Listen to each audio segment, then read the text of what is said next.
What's up, guys? Welcome back. Obviously we're doing truck stuff, and that's going to be a reoccurring theme until I get this bed kind of wrapped up. With that in mind, if you are new to the channel, the introduction video to this project is here, although a lot of things have gotten done since then. With that in mind, I did start laying in some of the replacement metal that I cut out, and I'll show you guys what that looks like. I've got a lot of parts coming this week, and I can actually start putting material back here pretty soon.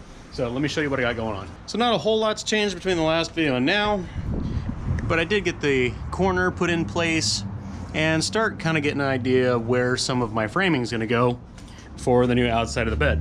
So you can see, obviously got that side done, and then over here, I did the same thing on this side. Now, I still have to address everything going on inside and deal with the frame stuff, but I kind of wanted to see basically what it was going to look like so I can start doing some of my measurements for some of the stuff I had to order. So unfortunately, it's going to make it so I either have to crawl over or under that bar the entire time I'm welding underneath. So it might be easiest for me to just remove that bar for all the welding. I'll figure that out in a little while. Let me show you what I got going on for actually underneath. Now, after looking at a lot of this, most of my problems can be solved underneath the bed by welding everything correctly. That being said, there are a few spots that I want to reinforce and make sure that the weight is going to be supported across the spine of the bed, and then I can work on putting more strength into the outrigging sections, and I'll show you what that's going to look like. So obviously up here at the front, what I'm doing is I'm just going to be putting in these 45 bars to try and add a little bit of strength forward and back from where they've got this big piece of beam and this little scrawny piece. But just because that's kind of where I'm expecting the bulk of the engine block weight of whatever I'm towing to be sitting. So I want that area nice and strong. Now back here we've got our big main beam here, and that goes down to the frame, and that's pretty well reinforced. And then this one's not too bad. We're gonna add in on there. But where we've got that janky stuff, I don't like it. So we went ahead and I added these big 1/4-inch plates on both sides. And that's gonna help share that load, particularly right there above the spring and in the area where there's the least reinforcement between these two spots. That way it's just trying to help share that load, so it's not all riding on that super janky whatever and that poor tube. So I'm gonna have to get everything cleaned up under here and be able to start welding it. That way I can get away from that, start working my way out this way and start working on everything that's gonna go underneath the sides, and then working on, I wanna try and shoot as best I can depending on what my space allocations allow. I wanna try and shoot off of these down to the frame with some long runners to try and just keep that strength off to the sides as opposed to just forward and back, left and right. I can try and tie it downward. So main thing is I'm gonna have to clean all this. So the first thing I'm gonna have to do is get it, the other side's gussets prepped, get them underneath there, get them tacked in place, and I'm gonna have to crawl around under there and just start cleaning everything with a wire brush and welding everything I can get to. Then I can start thinking about where some of that stuff is gonna go. I also got the material I'm gonna be using for the rear bumper, which in reality is gonna be mostly a hanging spot for the ramps that are gonna inevitably be hanging off the back. So I think I'm gonna go ahead and get that tacked in place just so I can see what it's gonna look like. And it's a quick, easy project before I crawl under there and knock a bunch of rust loose on my head. So let's do that first.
there we go. So there's my bumper hook bar. So that gives me one more layer of protection from getting rear-ended, and it also gives me somewhere where I can hook the ramps. So the idea here is, with this space here, I'm going to be able to hook them on there, and I'll be able to adjust the width of my ramps however far I need to, because I have a center support and outside supports. So I'll be able to go as wide or as narrow as whatever wheelbase I'm dealing with. If I'm loading a motorcycle, I can just throw one ramp on and go right up the middle. Nothing too crazy, but that should make it so I have a lot of availability of options when it comes time to actually start using the truck. Now it's time to start cleaning up underneath the frame, start putting them supports in there. I'll catch up with you guys when I'm done with that. Well, I'm a freaking mess, but between that guy and that guy, I've now seen every inch of the underside of the truck. So I got most of the rust off, a lot of old sludge from the tires, and a lot of old salt from snowy days in North Carolina. So most of that stuff is all off, and I can actually see how much welding I have to do, and got most of the spots I'm going to be welding nice and clean. But since I've done so much to strip it already and did all that work, I'm kind of thinking I should shoot some type of undercoating on it, or at least a rust preventative. I'll do more research into how to do the most coverage for the least money here in a minute, but let's show you what I got done. So now that I've actually got everything cleaned up, it's not that bad. And the upside is, on the underside, inside where they extended the frame, if there's anywhere that this guy did know how to weld, that's the one spot he did well. So I'm gonna be able to go over that pretty easily. All this stuff looks pretty good. I even got up here. So once I've got all the welding done, I'd like to maybe shoot something on top of that to keep it nice. But we'll see more on what I wanna do with that once I start welding everything up. Should be a day or two before I jump in on that. I'm gonna go take a shower. I'm gross. Catch you in a little bit. All right, made it to the weekend. I'm gonna try and jump underneath this thing and start welding. So on my home rig, I don't have a really big tank or a really big spool. They're smaller for at-home type use. So there's a pretty good chance I'm gonna end up running out of wire or gas at some point. Probably gonna have to do a couple of refuels. So I'm gonna try and get as far as I can today and just start burning in everything I can get to until I run out. And then I'll resupply on Monday and do it again. Realistically, what we're looking at is I'm gonna have to just go over everything he did and weld in everything that I can see. It's gonna take the rest of the day, so I'm just gonna throw it in time lapse and I'll show you guys at the end.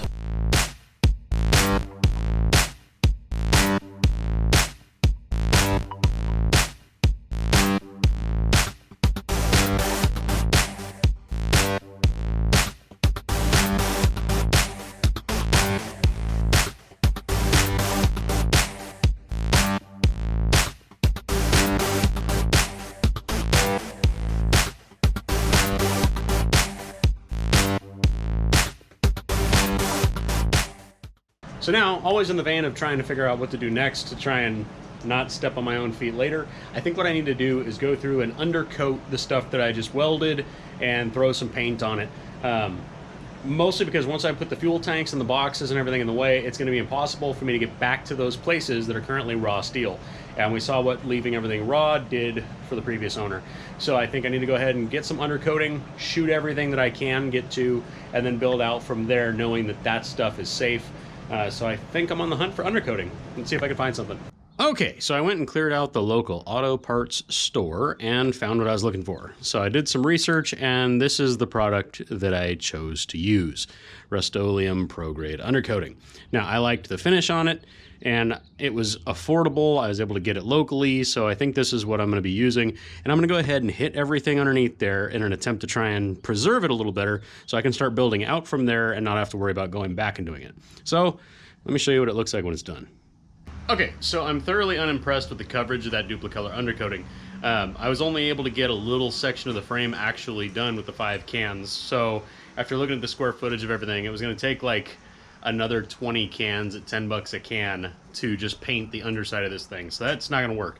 So I just kind of grabbed some random colors that I had extra of. I got some primer, and I'll grab a few other cans of paint later in the week.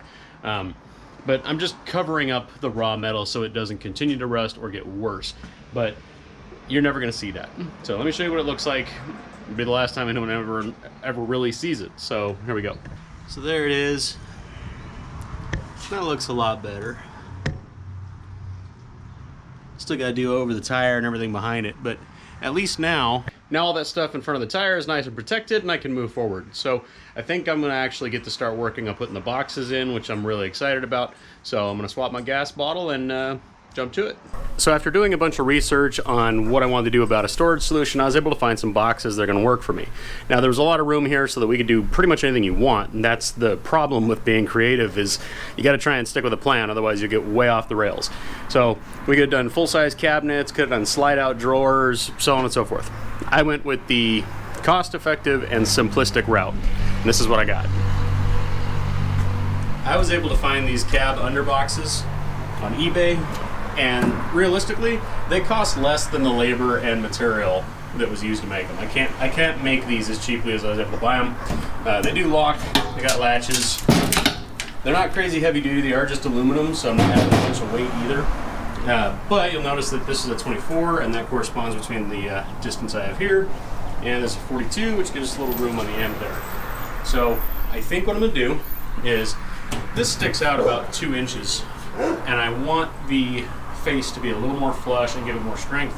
So I think what I'm probably going to do is frame the door with my tube steel, so that once I get everything mounted in place, now our sheet metal kind of comes up to it and makes it look a little bit more flush. I don't mind that it sticks out, I just don't want it to stick out that far.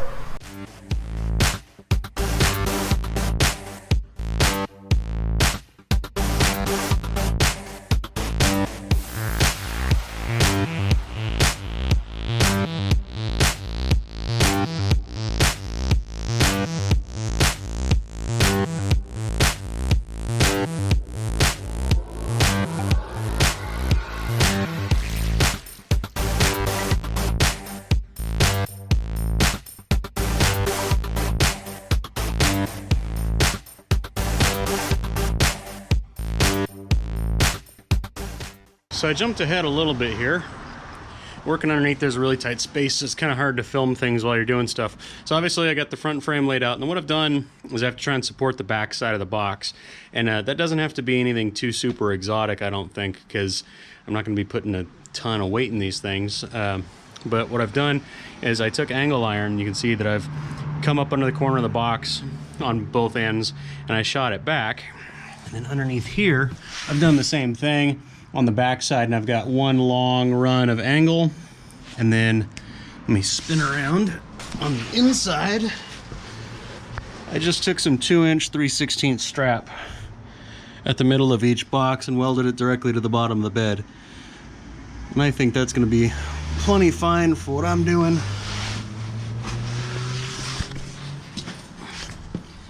If I see any type of flex in the box, or I'm uncomfortable with it later, or if it rattles too much, I can always go ahead and shoot in another vertical there. But I think that for light duty stuff like that, that should be more than enough. So I think I'm going to go ahead and crawl underneath there and get it all buzzed up. That way I can move on to the other side. 2 hours later. So I got everything from the tire forward, welded inside and out. Got everything I could from the back side. Got everything on the front face. And I'm not sure if I'm going to utilize these gaps for something. I think that once I skin this side, I can always remove the skins. I'm going to keep the skins removable for a while until I decide if I want to use those gaps. But I think I'm going to go ahead and throw some primer on any raw metal just so it doesn't rust up on me before I move on to the next step. So let's throw some primer at this thing. So we ran out of daylight, but I was able to get this side nice and smooth and throw some primer on there to protect it from rust. That looks pretty good. I even smoothed out this top rail material. And most of this you're never going to see by the time it gets the skin put over it, but I'll know that it's not rusting. And there's some more raw metal underneath that I'm going to have to crawl around and primer, but that's not a project for tonight. We'll do that later when I'm doing everything under here. And then the doors will get primered eventually as well. I just didn't feel like taping off the handles today. But I feel pretty good about it. So now our boxes are here, and they're both lock up. Able to throw everything in there.